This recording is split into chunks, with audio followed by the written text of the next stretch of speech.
Assalamualaikum warahmatullahi wabarakatuh. Perkenalkan, nama saya Nur Aryaningsi dari Prodi Manajemen kelas pagi. Video ini dibuat untuk memenuhi tugas ujian tengah semester mata kuliah Digital Business dengan dosen pengampunya yaitu Bapak Muhammad Taufan Nugroho, SSI, MM.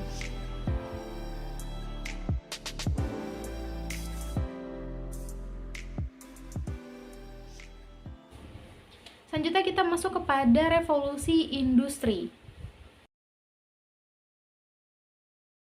Sekarang kita masuk ke revolusi industri 1.0.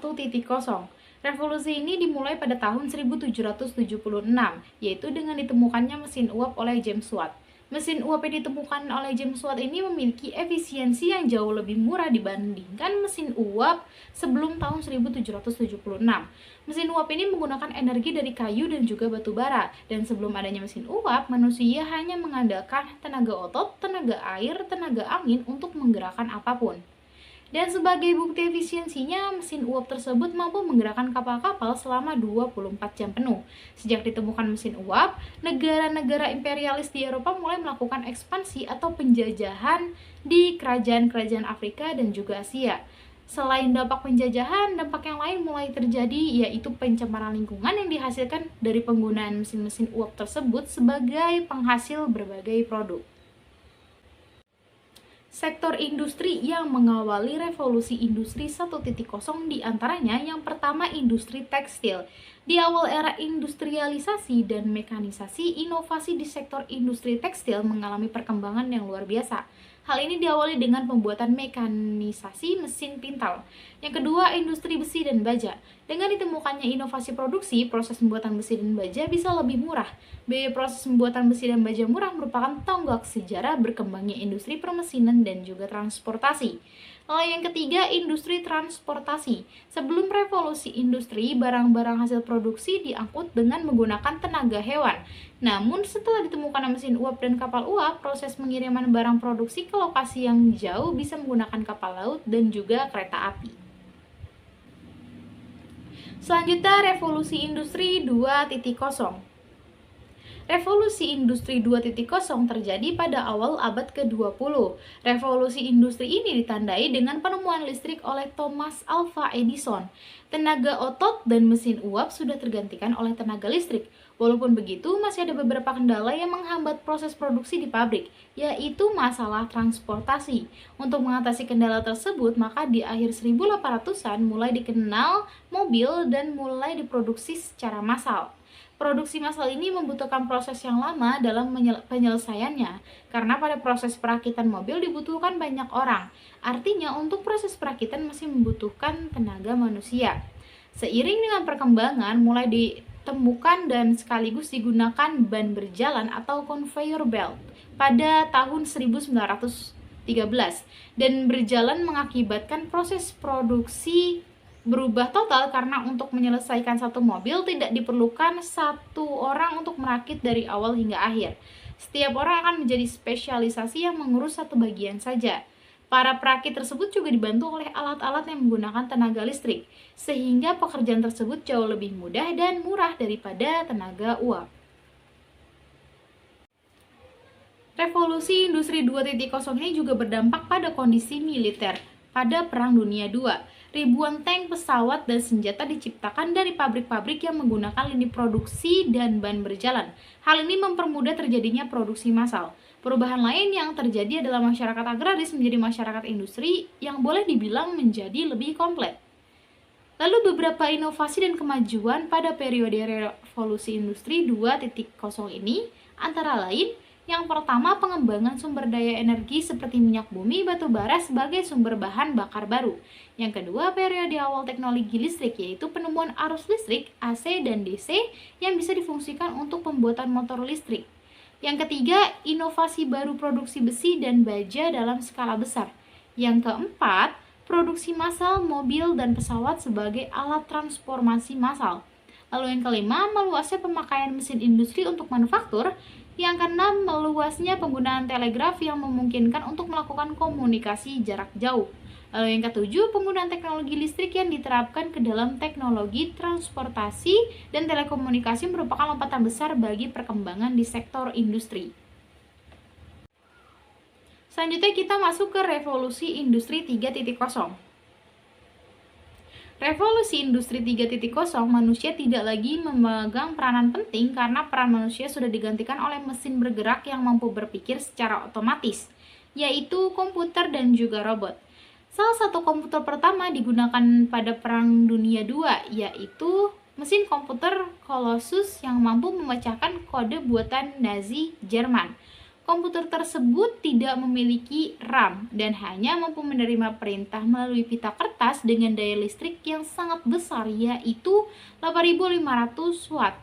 Seiring berjalannya waktu, kemajuan teknologi komputer berkembang sangat pesat setelah selesainya Perang Dunia Kedua. Penemuan transistor, semikonduktor, dan dilanjutkan dengan penemuan integrated chip membuat ukuran komputer semakin kecil, sehingga energi listrik yang dibutuhkan juga semakin kecil, serta kemampuan berhitungnya juga semakin canggih. Semakin kecilnya ukuran komputer tersebut menyebabkan komputer-komputer tersebut dapat dipasang di mesin-mesin pengoperasian produk tertentu. Keberadaan komputer ini telah menggantikan peran manusia baik sebagai operator maupun sebagai pengendali produksi industri. Mengecilnya ukuran membuat komputer bisa dipasang di mesin-mesin yang mengoperasikan lini produksi. Beberapa inovasi dan kemajuan pada periode revolusi industri 3.0 antara lain, yang pertama adanya teknologi komputer, yang kedua akses internet, yang ketiga peralatan elektronik smartphone, lalu yang keempat inovasi sistem perangkat lunak, yang kelima inovasi dan pengembangan sumber energi baru. Selanjutnya revolusi industri 4.0. Revolusi industri 4.0 yaitu era yang ditandai dengan adanya konektivitas manusia, data, dan mesin dalam bentuk virtual atau dikenal dengan istilah cyber physical. Lalu perkembangan revolusi industri membawa perubahan yang sangat cepat dengan tujuan mulia, yaitu menciptakan kualitas kehidupan yang lebih baik. Pada era industri 4.0 ini ada pergeseran tren inovasi ke arah teknologi digital. Konsep industri 4.0 ini pertama kali digunakan di publik dalam pameran industri Hannover Messe di kota Hannover, Jerman di tahun 2011. Pada industri 4.0 ini juga menggunakan komputer dan robot. Perbedaannya dengan industri 3.0, revolusi ini itu adalah perpaduan kemajuan dalam kecerdasan buatan atau AI, robotika, Internet of Things atau IoT, pencetakan 3D, rekayasa genetika, komputasi kuantum, dan teknologi lainnya. Lalu hal apa saja yang bisa kita rasakan pada revolusi industri 4.0 ini? Yang pertama dari peristiwa revolusi industri 4.0 ini yang paling terasa adalah kehadiran internet. Semua komputer tersambung ke sebuah jaringan bersama termasuk juga smartphone. Oleh karena itu manusia di dunia selalu tersambung ke jaringan raksasa tersebut. Inilah bagian pertama dari revolusi industri keempat, yaitu Internet of Things. Lalu yang kedua, kemajuan teknologi juga menciptakan 1001 sensor baru dan 1001 cara untuk memanfaatkan informasi yang didapat dari sensor-sensor tersebut yang merekam segalanya selama 24 jam sehari. Karena begitu banyaknya ragam maupun jumlah data baru ini, aspek ini sering disebut dengan big data. Lalu yang ketiga, adanya cloud computing. Perhitungan-perhitungan rumit tetap memerlukan komputer canggih yang besar, tapi sekarang sudah terhubung dengan internet. Karena ada banyak data yang bisa dikirim melalui internet, semua perhitungan tersebut bisa dilakukan di tempat lain, bukan di pabrik. Lalu yang keempat, adanya machine learning. Mesin ini adalah mesin yang memiliki kemampuan untuk belajar dan bisa sadar bahwa dirinya melakukan kesalahan, sehingga melakukan koreksi yang tepat untuk memperbaiki hasil berikutnya. Selanjutnya kita masuk ke evolusi web.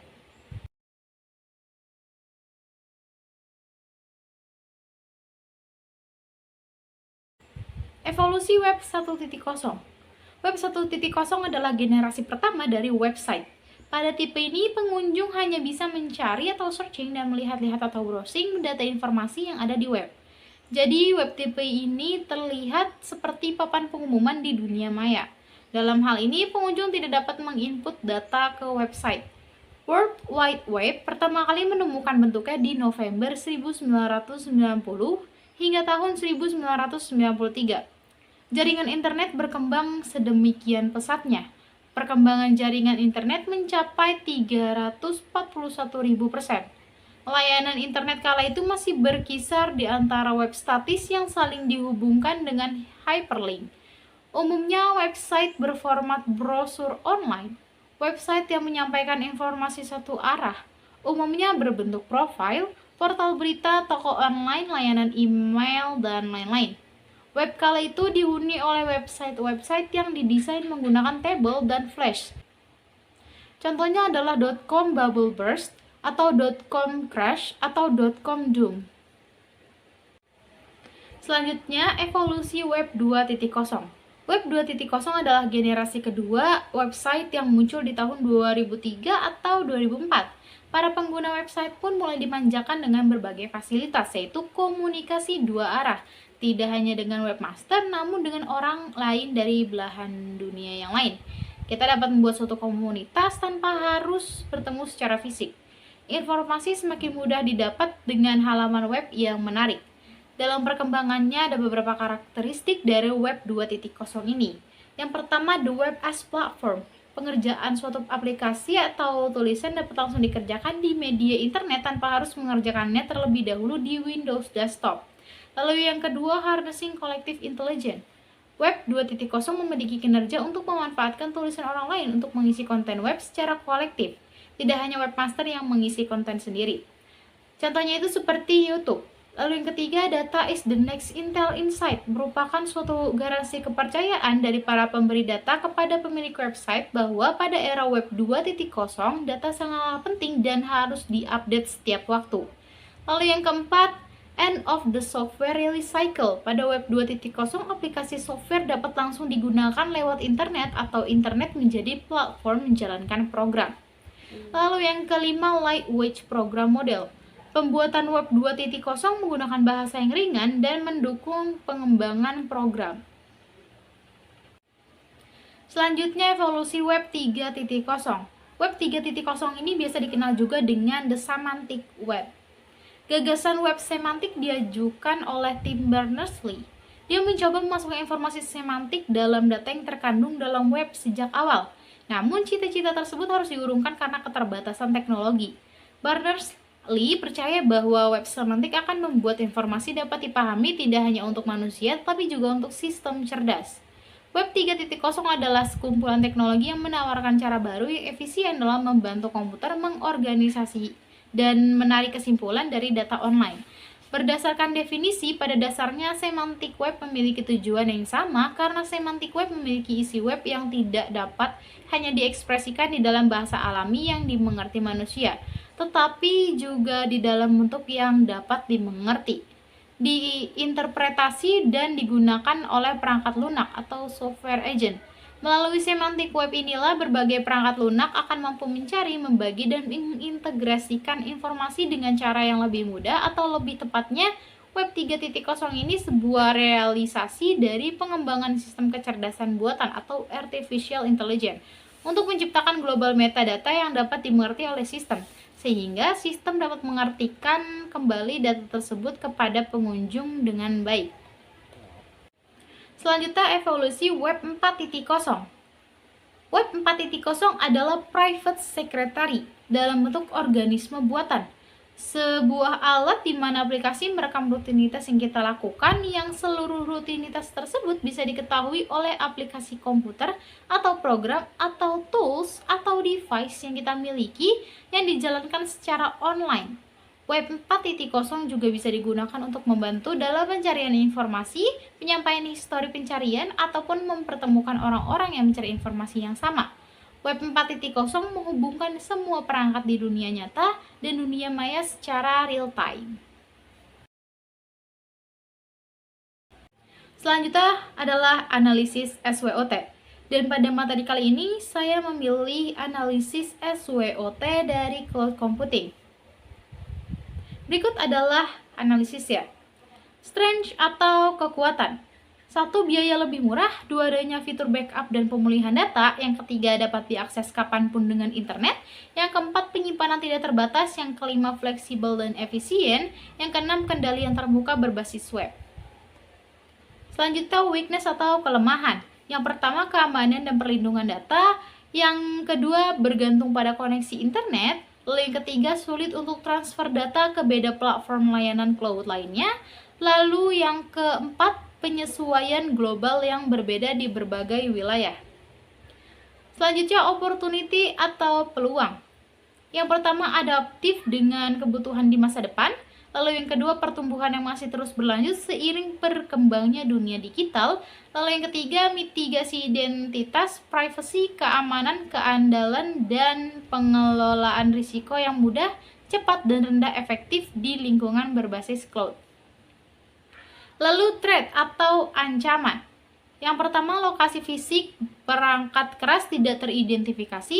Yang kedua, persaingan bisnis sesama penyedia layanan cloud computing. Lalu yang ketiga, ancaman terhadap data pribadi yang mudah diretas. Lalu yang keempat, pembajakan akun, penyalahgunaan layanan cloud, dan serangan DOS. Lalu yang kelima, membuat manusia ketergantungan oleh teknologi.